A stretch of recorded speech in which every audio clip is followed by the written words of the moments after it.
Wala na ngang snorkeling, island hopping after naming magbayad fully paid sa aming agent ay hindi pa rin kami sinundo. Bakit kaya?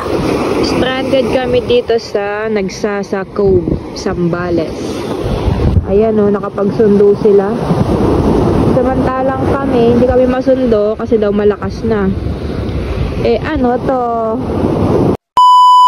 Para sa last part ng vlog natin dito sa Zambales ay hayaan nyo akong ikwento yung mga nangyayari sa amin pag uwi namin din sa cottage after ng malaking pagsubok namin doon sa falls. After nga naming tawirin yung mga rumaragasang tubig na galing doon sa falls ay nagsiliguan pa din kami. Hindi na nga lang kami nakapag-video kasi gusto nga na yung mag-relax at i-enjoy yung tubig na mainit, malinis at malinaw din sa Nagsasako. Nag-ayos na kami ng mga gamit, guys. Ayan. Ayan si Ate Angel, oh. Si Ate Angel. Ayan ang ginagawa niya. Nagluluto ng mga damit.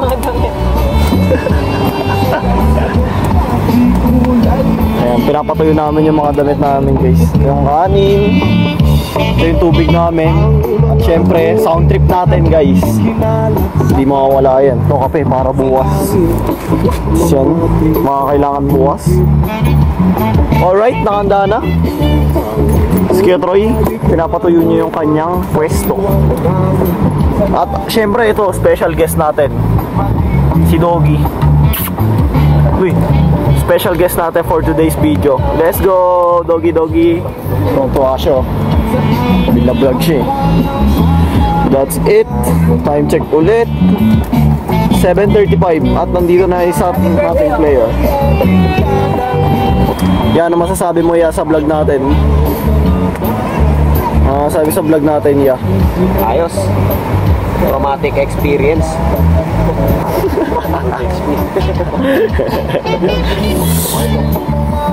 Good shit, man.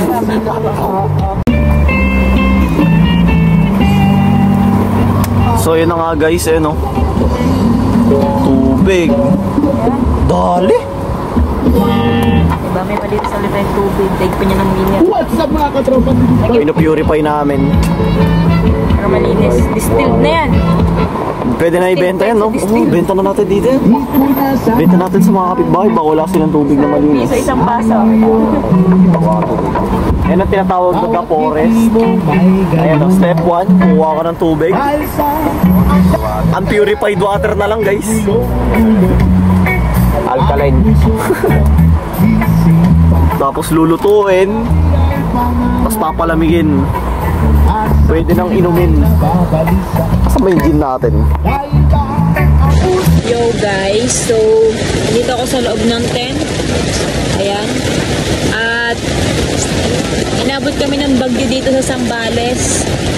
So ang problema namin ngayon ay pumapasok yung tubig. Ayan o, basa. As in pumapasok siya. Etong part na to naman, hindi naman siya waterproof siya, pero dito sa part na to sa baba, ayan o, pumapasok yung tubig. Actually, kung wala kaming gantong sapin, basang-basa na yan. Ayan o, bahang-baha na o. Puro tubig na. So ngayon, puro kami punas. Buti na lang nagagawa ng paraan kahit papaano. Ayun, sana tumila na yung ulan kasi grabe, hindi kami makakatulog nito. Lamig.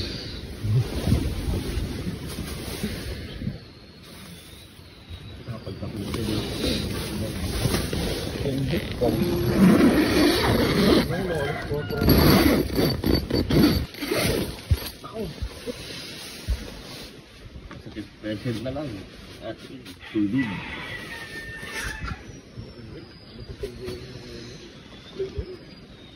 Pang day 3 na nga namin din sa Nagsasako at umagang-umaga nga ay napakapangit na balita dumating sa amin galing sa aming agent. At ang sabi nga nila ay hindi nga daw nila kami masusundo dahil nga daw bumabagyo at napakalalaki daw ng alon. Binigyan naman nila kami ng solusyon pero hindi ko alam kung matutuwa ba kami o maiinis na lamang. At ang solusyong binigay nila kung gusto nga daw naming makauwi ay umakyat na lamang daw kami ng bundok. Tama ba yun? After naming mag fully paid, gaganituhin nyo kami? Ay, maling-mali yan. Nung time nakakarating lang namin, pinilit nyo kaming itawid kahit alam nyong malakas kasi nagbayad kami. Pero ngayong fully paid na kami, hahayaan nyo na lamang kami? Very wrong.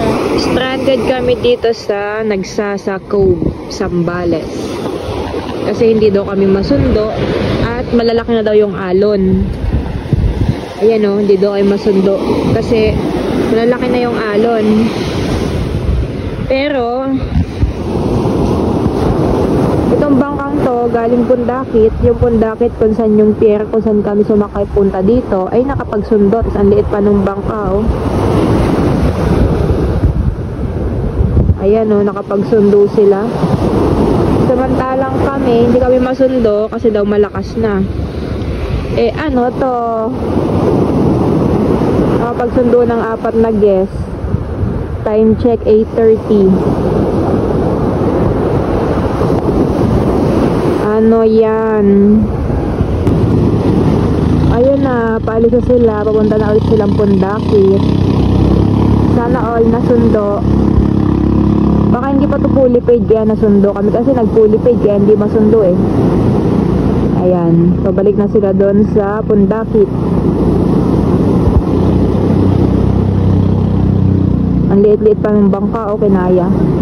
Nakalak na nga yung isip nila na hindi nga nila kami masusundo kasi nga daw malakas. Kahit nga sinabi na namin na may nakakapagsundo nga din eh, galing doon sa kanila. Wala na rin naman tayong magagawa kung yun nga ang naging decision nila. Pero syempre hindi natin papalampasin yon. Kaya kami gumawa na din kami din ng paraan para kami ay makauwi din. Sa tulong nga nila ate, yung caretaker din sa Nagsasakob, ay natulungan nila kaming makahanap ng bangka para maitawid kami doon sa kabilang isla. Na sa halagang 3,000 pesos ulit ay ihahatid nila kami doon sa barangay Pundakit. Hindi daw makakarating at hindi daw kaya. Pero itong bangkang susundo sa amin galing din ng Pundakit kung saan manggagaling yung bangka. Ano yun?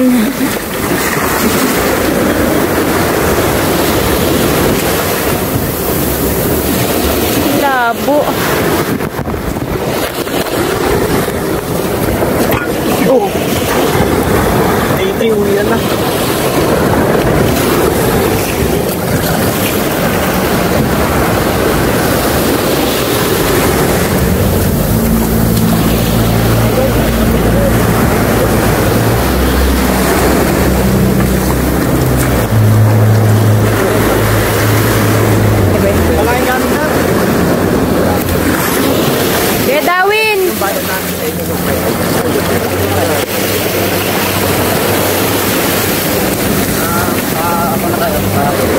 Bye-bye, thank you!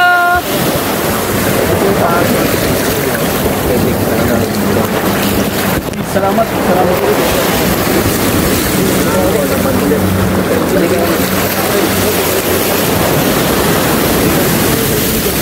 Ngayon lang namin na-appreciate yung ganda na rin Nagsasakob kung kailan pa uwi na kami dahil nga no mga last day ng stay namin din ay talagang maulan at mahangin kaya wala kang masyadong makita kundi ang mga hamog.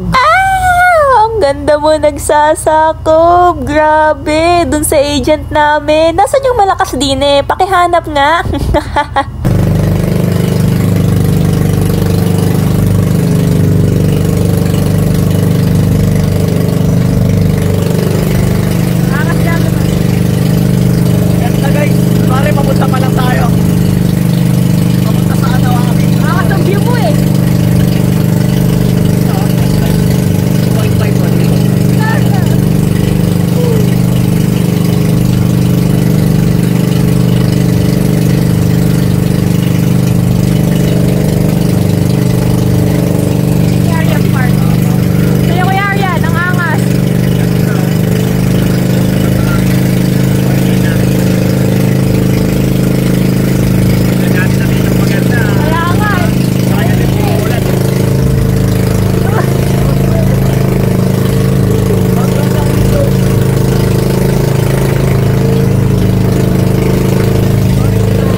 nga kami din sa barangay Pundakit ay din nga kami idunuong sa Purok 1 nung bangkero. Tapos kinakailangan pa nga ulit naming tumawid ng bangka din sa ilog para nga makarating doon sa Purok 2. Video. Oh, Jason, Aura Farming. Hey.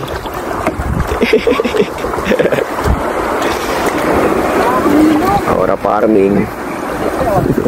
Hindi namin alam kung saan nakuha nung agent namin na malakas daw ang alon, pero ligtas naman kaming nakadating sa Pundakit. Kaya naman agad namin pinuntahan at kinausap ng maayos yung aming agent. Gusto sana namin makuha yung kalahati ng aming binayad, pero hindi sila pumayag. Bagkus 1,000 lamang yung ibinalik sa amin. Dahil ayaw na rin naming makipag-argument ay pumayag na din kami kasi ang gusto lamang namin ay makauwi na. Habang naandun nga kami sa parking ng aming mga motor ay biglangan tumunog ang aking cellphone at ari nga yung aming nabasa. Nung time na minamadali nila kaming sumakay doon sa bangka para maihatid nga sa isla kasi nga meron ngang cut-off, ay inalok pa nila kaming bumili ng tubig at yelo na yun pala ay kasama doon sa package na aming binayaran. Ang nakakasama pa ng loob dito ay sila mismo yung nag-inform sa amin na wala daw signal doon sa aming pupuntahang isla. Pero bakit kung kailan naandun na kami sa kanila isinend itong text message na ito? Naaalala ko noon kailangan pa naming magpakulo ng tubig para lamang makainom ng malinis, tapos kailangan pa naming tiisin yung mausok para lamang makapagluto, tapos malalaman namin libre pala yun. Asa ng hustisya? Pero halip na balikan pa namin yung mga taong yon ay kumain na lamang kami. Mabusog pa kami na wala pa ang aming stress. Buti na lamang talaga at ang sarap ng pagkain din sa Wild Plate.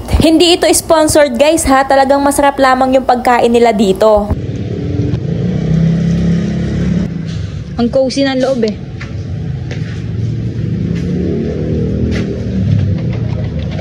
Shoes. Oh wow.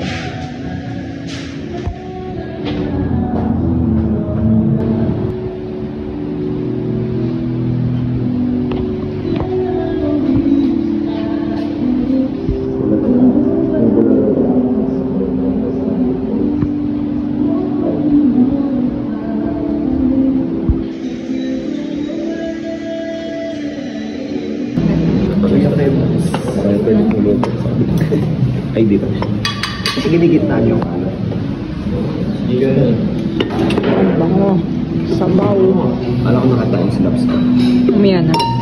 Ooh, cheese. May balatan, may trato. Picture tayo. After nga namin kumain ay bumiyahe na din kami, tapos sa daanan nga namin aring kapihan na are, tumigil kami para magkape at nang sa ganon ay hindi kami antukin habang kami ay nasa biyahe.